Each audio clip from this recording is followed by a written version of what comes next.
The funny thing that the ego will make you believe is that you aren't lovable and that you are lacking love. You're not lacking love, you are love. How can you lack something that you are?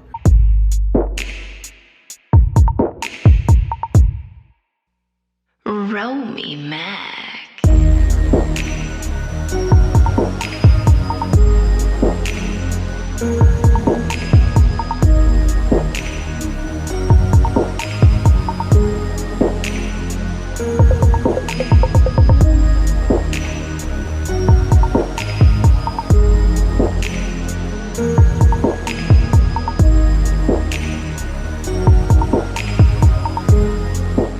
How did you handle fear as a child?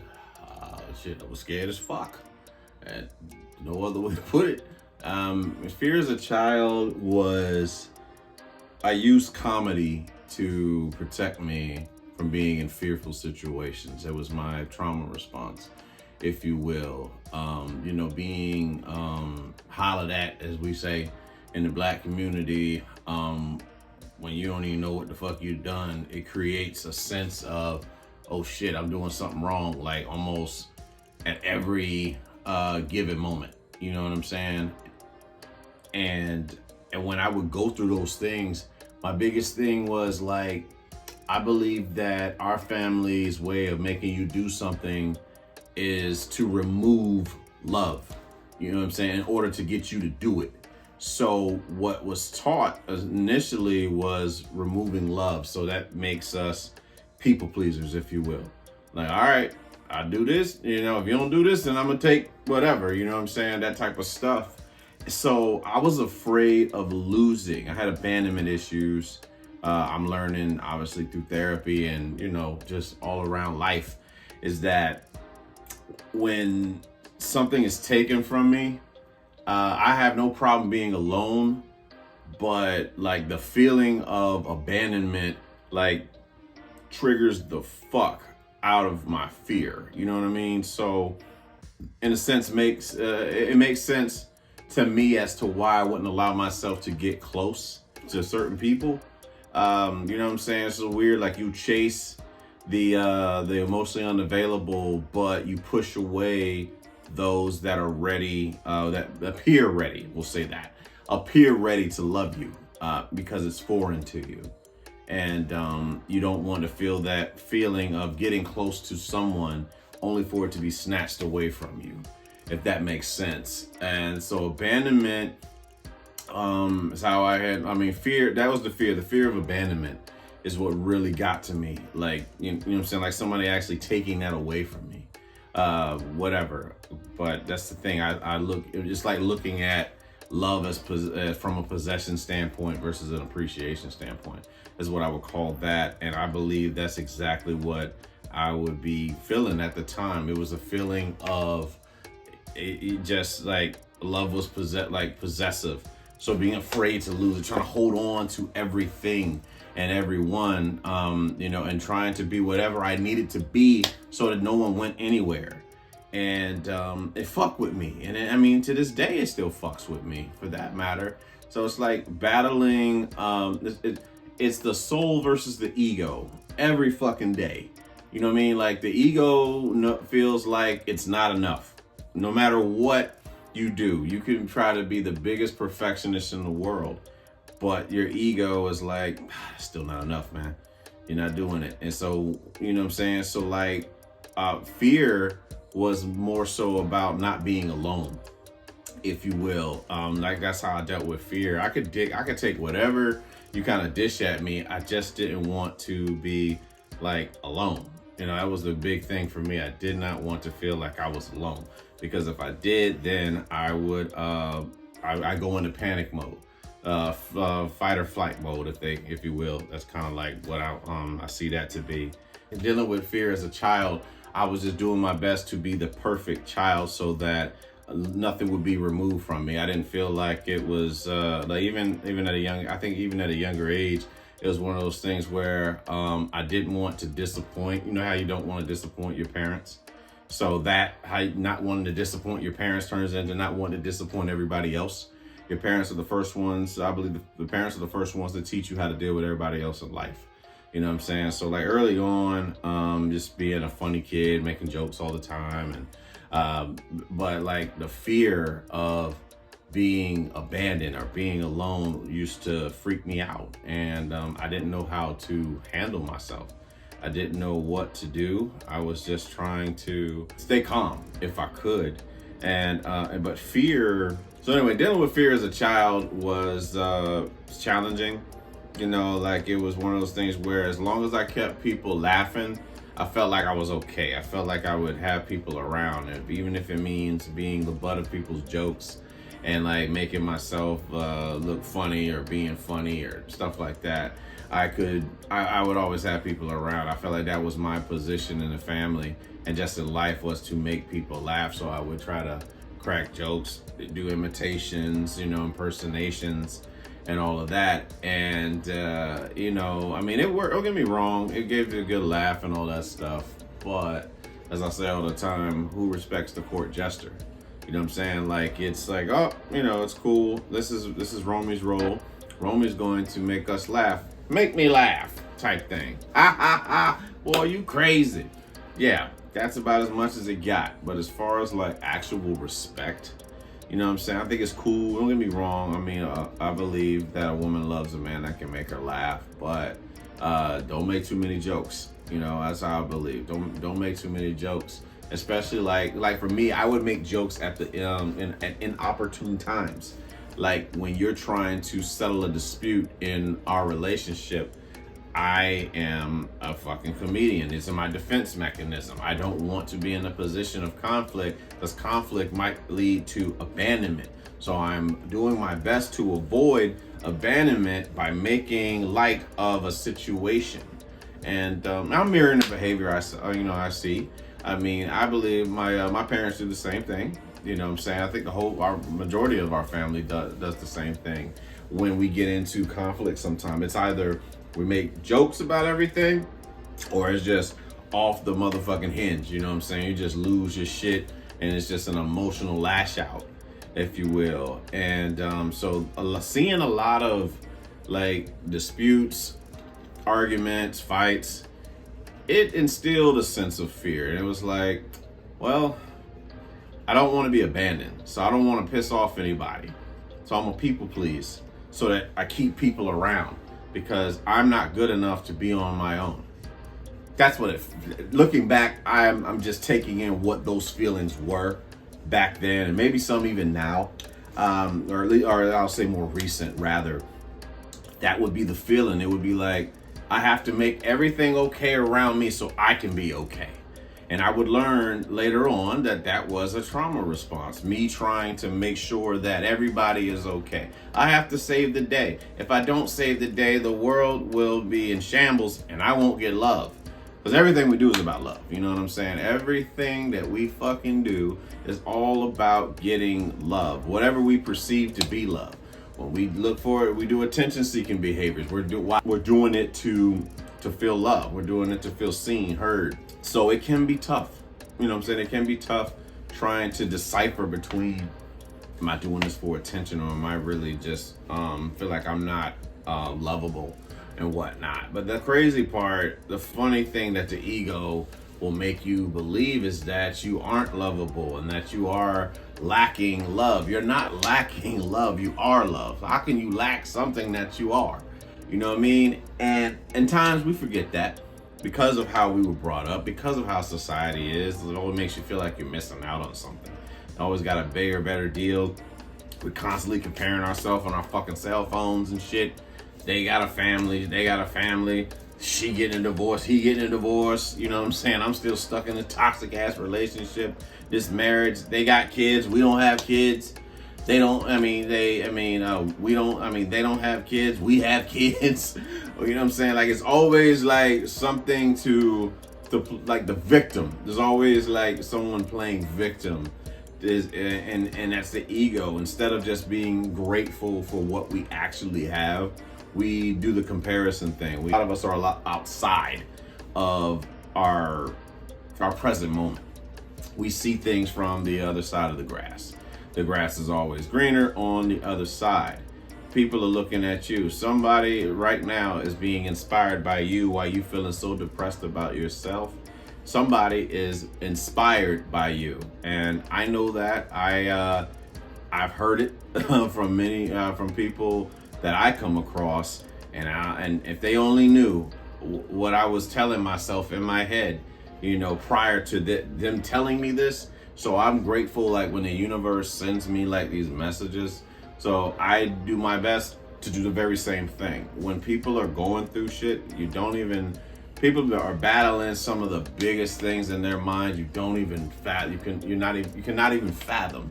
So what I like to do is randomly send messages from the universe, God, whatever you hold dearly to you, God and his universe, sending messages and be like, just keep going. That's it, man. Don't cry to quit. Cry to keep going. Like Eric Thomas say, don't cry to quit. Cry to keep going. Get a reward from it.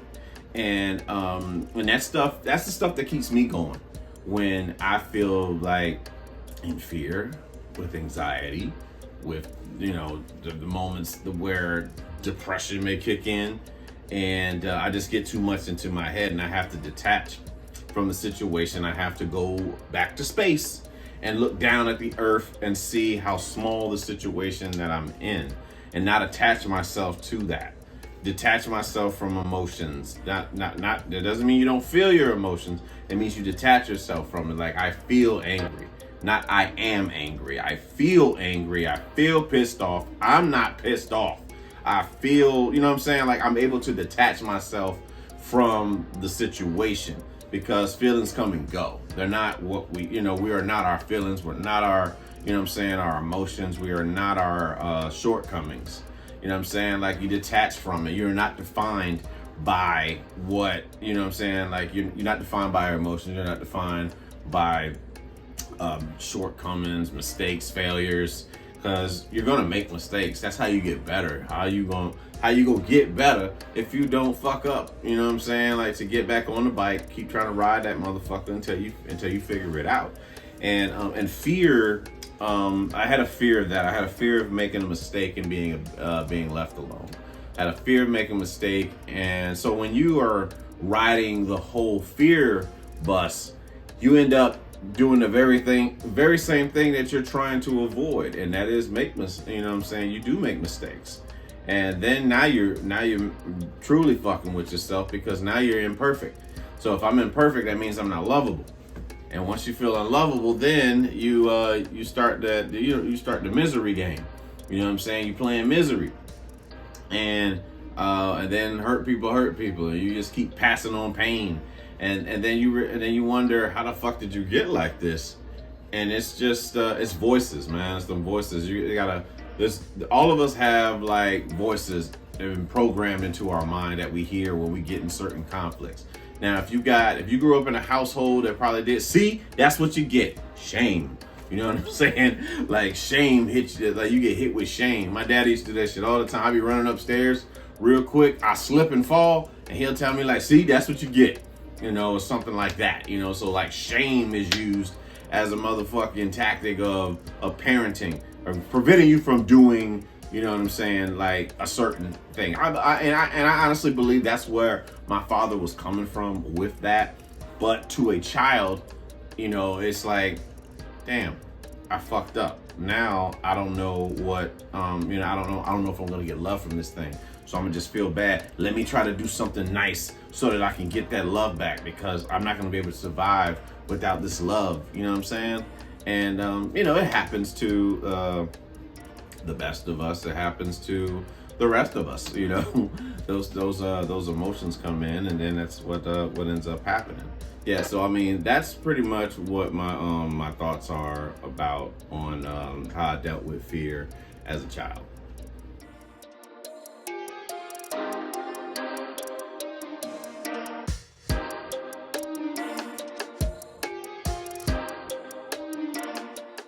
Yo, real quick, I just need you guys to like, comment, and subscribe to this episode as well as this channel.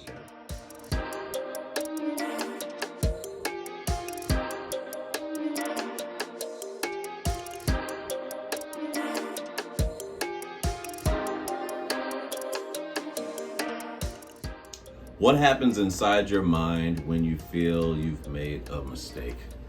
All right, inside my head, when I feel like I've made a mistake, I feel like I'm never gonna achieve perfection now. So now, what's the point of doing all this stuff? Like, I feel so bad that I have no idea what I'm getting myself into, if you will. Like, I tend to I find ways like, how am I going to perfect this thing? I try to perfect imperfections, if you will, and it's tough. It's a mental thing, and it's something that you kind of just tell yourself, like, you have to be perfect. You can call it, maybe it's part of being like the oldest sibling, and like the pressure's on you, if you will. So I gotta make sure that I have everything together, because if I don't have it together, then love might be removed. So like, making a mistake in my mind is detrimental. It's feeling as if the world is crashing down, the world is crumbling. I'm not gonna know what to do. So I have to do my best to, you know what I'm saying, rectify the situation. How do I do this? How do I make this up? Constantly like feeling like you're in debt to somebody. And, you know, depending on that personality, they'll really use that to their, like, to their advantage. They will literally, do that. They will try to use your shame as their tool, so that they can manipulate you, so that they can control you. And because it's very familiar to you, this type of treatment, you go along with it, and then you want to refer to this, oh, this is just love. I deserve this.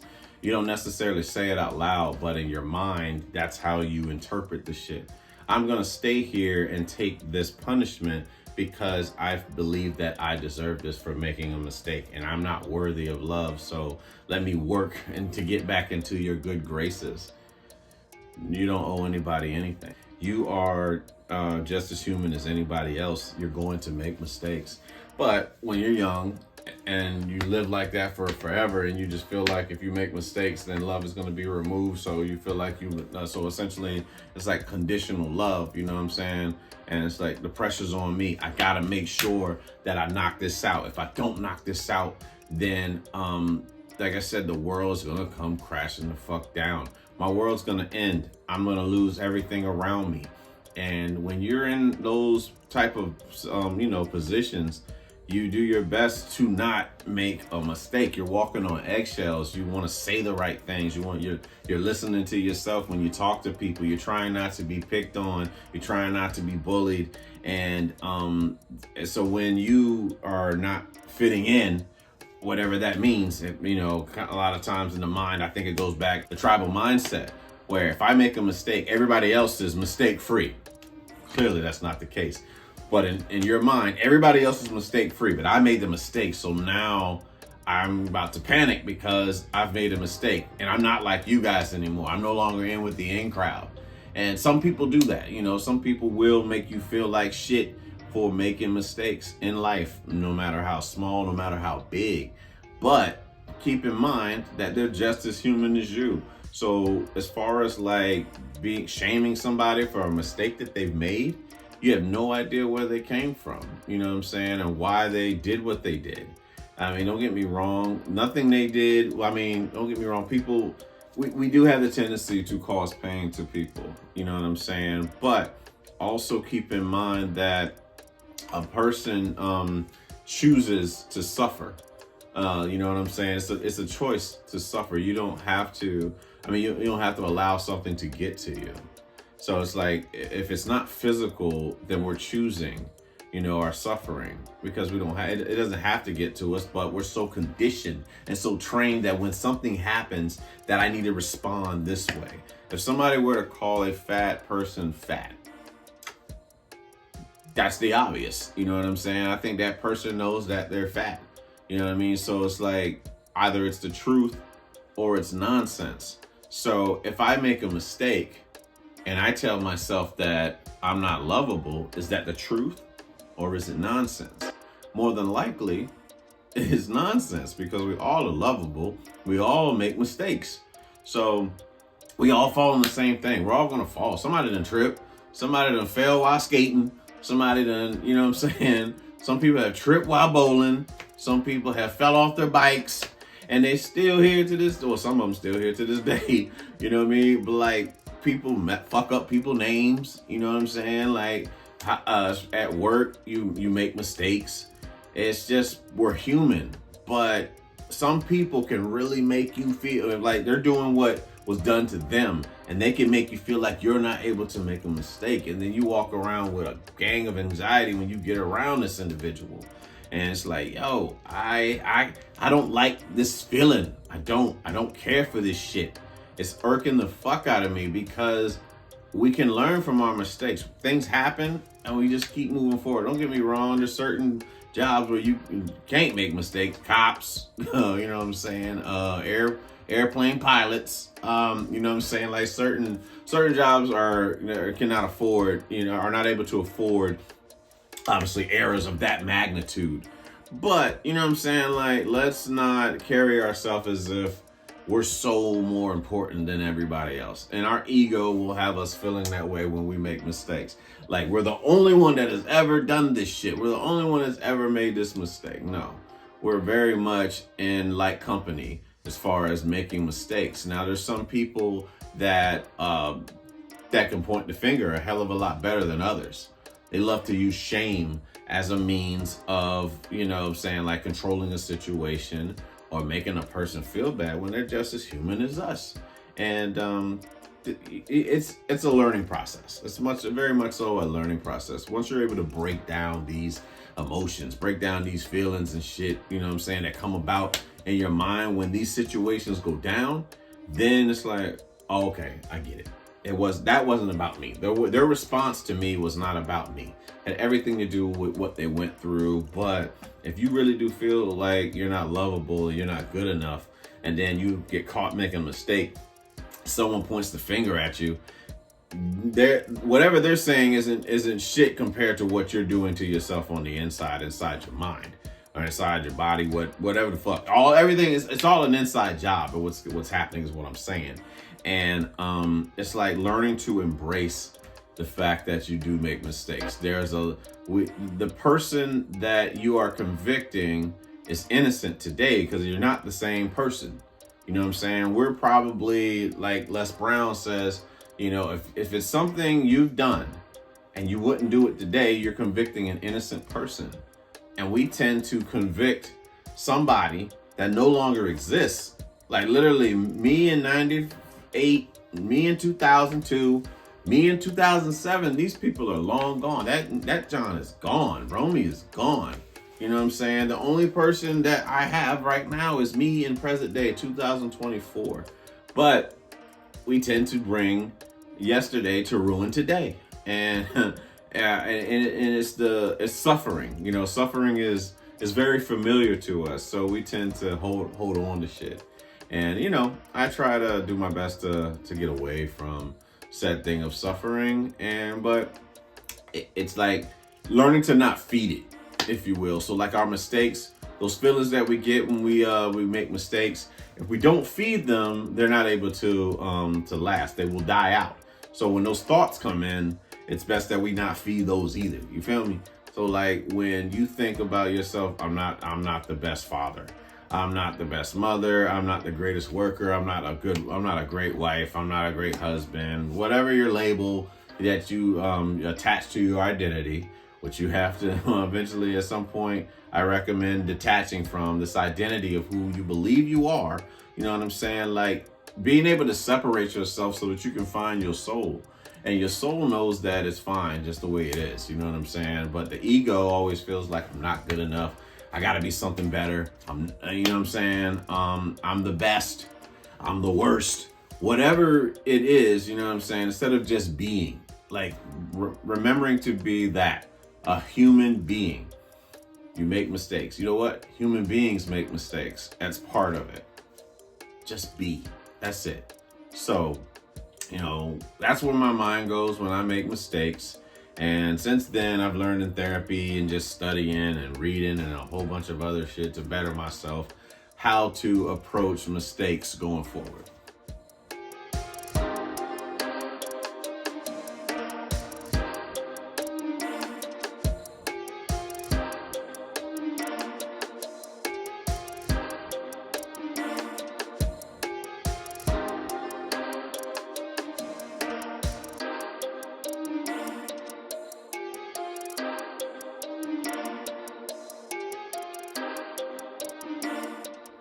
What in your own mind makes a woman high value? Okay. Number one, feminine. You know what I'm saying? To me, a high value woman is she's feminine. A high value woman is submissive, not to slavery, but to leadership. You know what I'm saying? A high value woman can hold her own. She doesn't project her shit on to me. I don't care what it is, whether it's a single mother with kids. She doesn't project, like, she deals with her own shit. You know what I mean? Because if I had kids projecting my shit onto her, is that fair? I don't believe so. That's in my mind. Don't get me wrong. Like, if you're there long enough and you guys develop a family and you dig, you know what I'm saying, stuff like that, I totally get that. But as far as like I would say like beginning stages, the dating stages and all that stuff, they handle their biz. You know, like they're big. A high value woman understands the importance of appearance, as far as like how she keeps herself. Like, you know, it's more of the discipline thing than anything else. Don't get me wrong, it's nice when you see a woman that's well put together. But what I see in my, like, again, the question is for me, is more so her ability to take care of herself, as far as like how she values the way she presents herself to the world. Because I mean, everything we wear, everything we do, whatever we're wearing out is what we're sending a message, if you will, to the world whenever we step out. You know, so I mean, some look like I don't give a fuck. Mostly when you go to Walmart, especially back home. You know what I'm saying? I'm coming in here and get this shit. I'm about to leave. Wave cap, wife beater, sweatpants. You know what I'm saying? Crocs.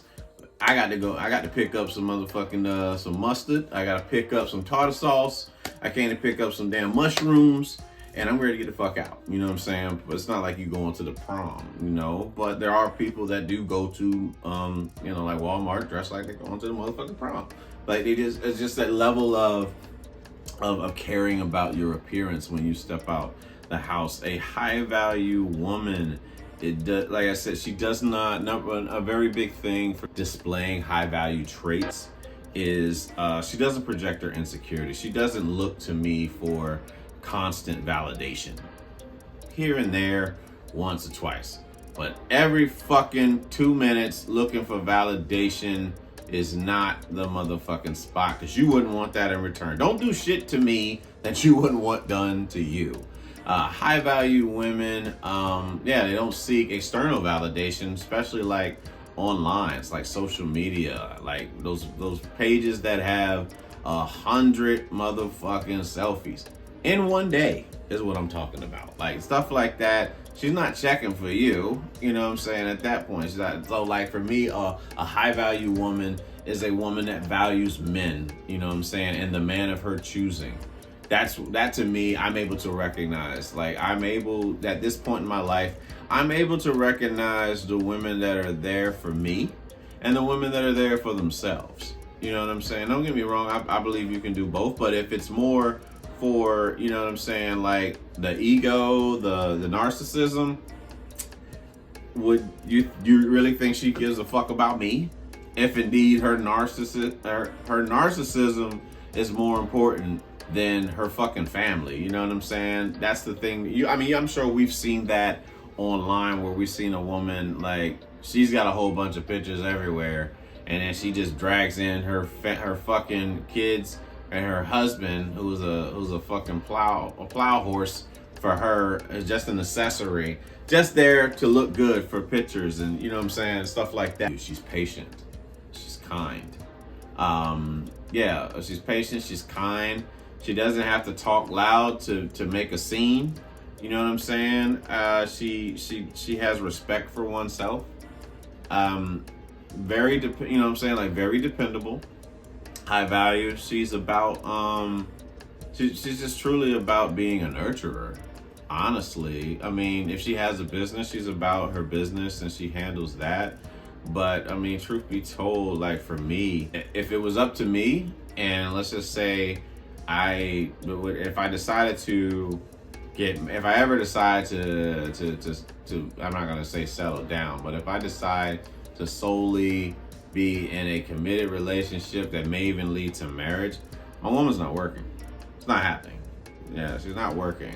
Number one, if there's kids involved, those kids are going to require nurturing from one of us. You know what I'm saying? And who's a better nurturer than that of, a woman that is born with those nurturing skills? I'm not saying that a man's not able to nurture. I don't want to come off like a fucking caveman or nothing like that. But I believe you understand what the fuck I'm saying. Like, there's something natural that you were just born with, that children are able to profit from. And same thing with us as men, our ability to lead. The ability to lead and show young boys how to be men, and show young girls what type of man to aspire for. As they get older, to build something with. And I look at that from a high value standpoint, seeing a woman, like I said, a woman that's able to have that nurturing, and also a woman who's got that mama bear in her. You know what I mean? Like, she's very kind and all that shit, but you don't want to fuck with her cubs. Dead ass. You do not want to fuck with her cubs. I believe that's essential. I think that's part of protection. And it's beautiful to see that. And even from a friend standpoint, being able to protect, we'll stand up for our friends, but do it in a diplomatic way. I mean, don't get me wrong. If it comes down to fisticuffs, they're down to do that. I believe that's one trait that's valued in a high value woman. But as far as walking around as fucking outsiders, the greasers and the socks and shit, like fighting random ass, like what you see on the reality shows, fighting, all that fighting all the time. No, I don't consider that to be, I wouldn't want that in my life, because the objective is peace. But best believe, if you try to disturb our peace, we meeting you with peace. Our said peace, like that. A high value woman doesn't do mind games. You know what I'm saying? She doesn't, she don't do games. If you're not what she wants in a man, she's not going to sit there and wait for you to figure it out. She's going to move on and choose someone. She understands her worth as far as what she wants. As far as in a woman, to me, I can respect that. You know what I'm saying? That's just something. It's about accepting female nature for what it is. It's about accepting hypergamy. And is this my best option? You know what I'm saying? If you look at it from a historical standpoint, it was more about survival. And sometimes you would not, some women would choose the wrong man, and they would die because of the lack of certain skills. So I mean, it's understandable why some women, if not all, may move like that. It's really a course of survival. And it's with us as men, for us to lead, man. I believe it is imperative for, I would say, I'll use an extreme term, I'll use all. I believe it's very imperative for all men to know how to lead, even if they don't. And because some relationships are different. I'm not saying there's not a right way, a wrong way with this thing. I don't want that. I don't want to confuse any listener, any watcher with that. What I'm talking about here is a perspective. And my perspective, as far as for me, is that I believe men, it's beneficial for us to have leadership skills.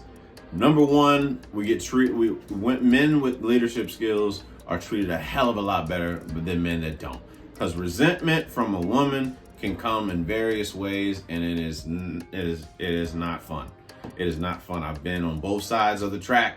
It is not fun when you're dealing with a woman who does not trust you to lead, who does not believe you can lead, but she's too afraid to be alone, so she deal with your ass. That type of thing. But those traits, man, where a woman does not play head games. If you're not going to present yourself as a high value man, if you're not going to be ambitious, if you're not going to lead, if you're not going to protect, if you're not going to essentially provide, if you will, then she's going to, she understands, she loves herself enough to to either be by herself. You know what I'm saying? Maybe some time to look after herself. That's another high value trait is a woman who takes time to deal with her mental health. That's what I would say. Let me tell you, man, like when I hear women talking emotional intelligence and mental health, that's one of the sexiest things you could ever tell me, because that means when we get into shit, you're going to learn to not project onto me so much. I mean, you're human. You know what I'm saying? There's a chance that you very well may do it. There's a chance that I very well may project my insecurities onto you, but we do our best to not do so. So that's what, I love that in a woman that is big on like mental health. A high value woman knows how to advise you on things. You know what I'm saying? It's like she understands that she has a voice. That's one thing I can respect about a woman who has a voice, but she doesn't do it, and she doesn't, like, if there's any form of criticism, it's delivered in a manner that's receivable, if you will.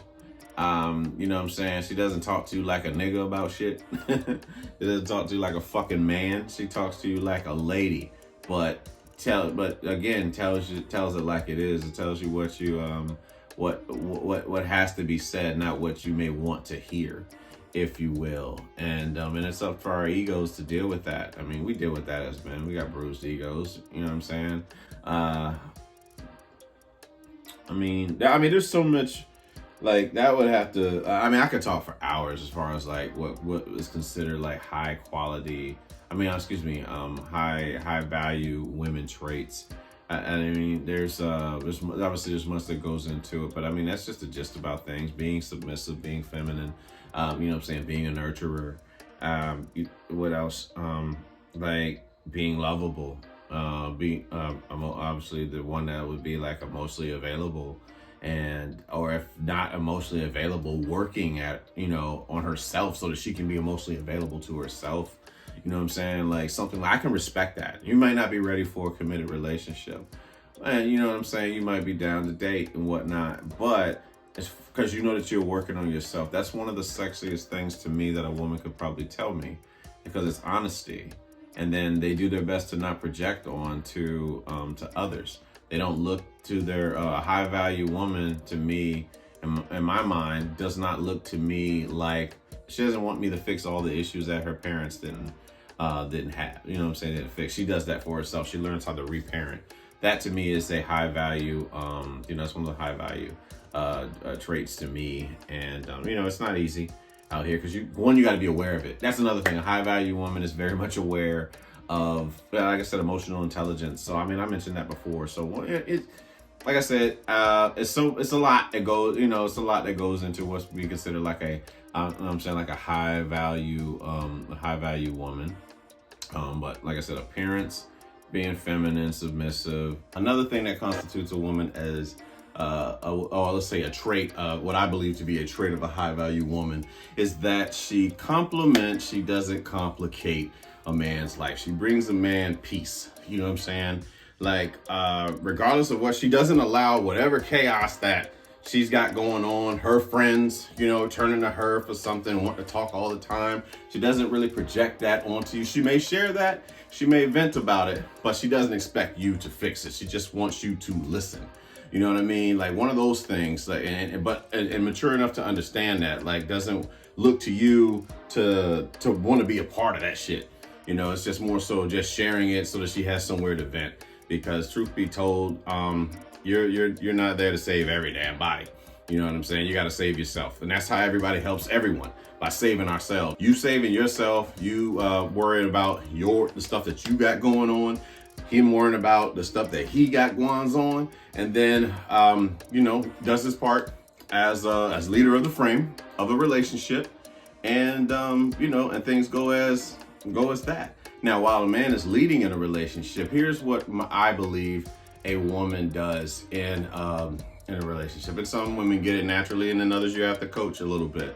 But it's more, again, just being there, being present, being okay with silence. That's another high value trait. You don't feel like you have to talk all the damn time.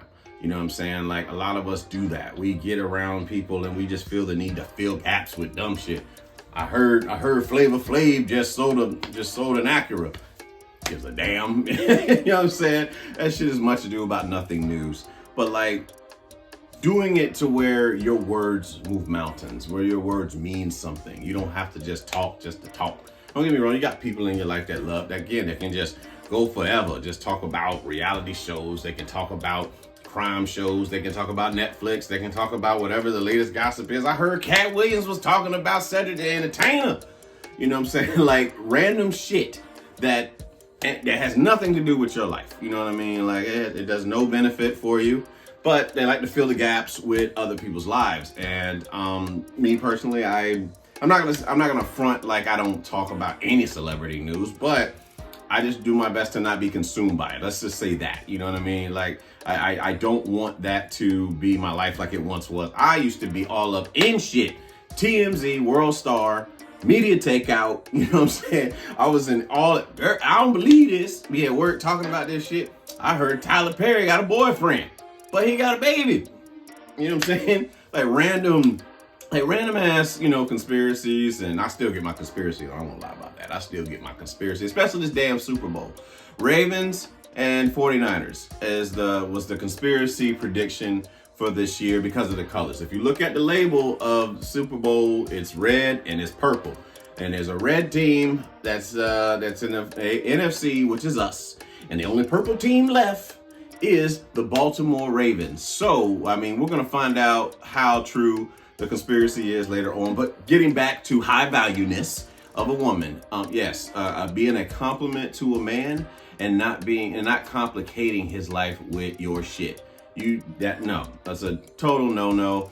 Like a woman can share whatever she wants, but if she gets upset because if you don't want to do anything about it, you entitled little shit. You know what I mean? I'm not asking you to fix my stuff. Okay, yeah, I'm gonna listen. Yeah, but you're my person, or whatever women like to say. You know what I'm saying? Like, you're my person.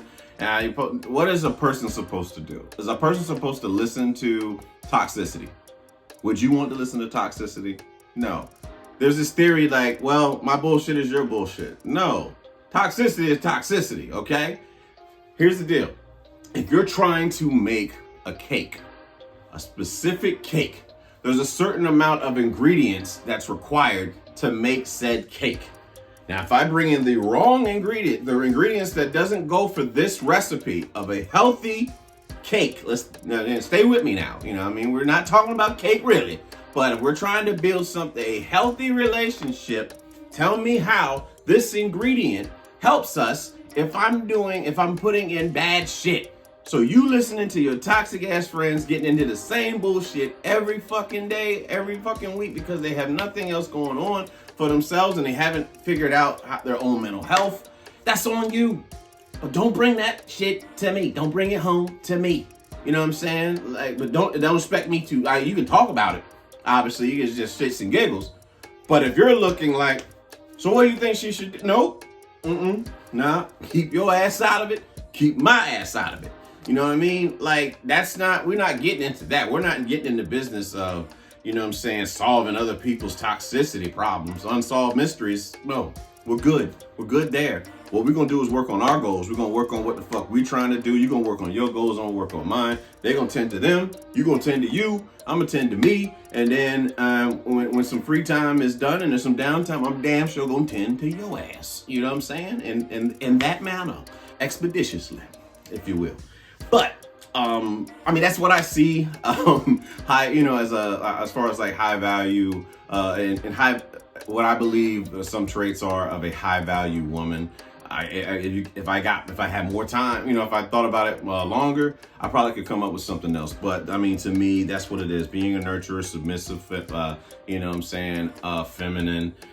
You know what I'm saying, focus. A focused young lady knows what, you know what I'm saying, again, knows what she wants. I believe those are some of the qualities of a high value woman.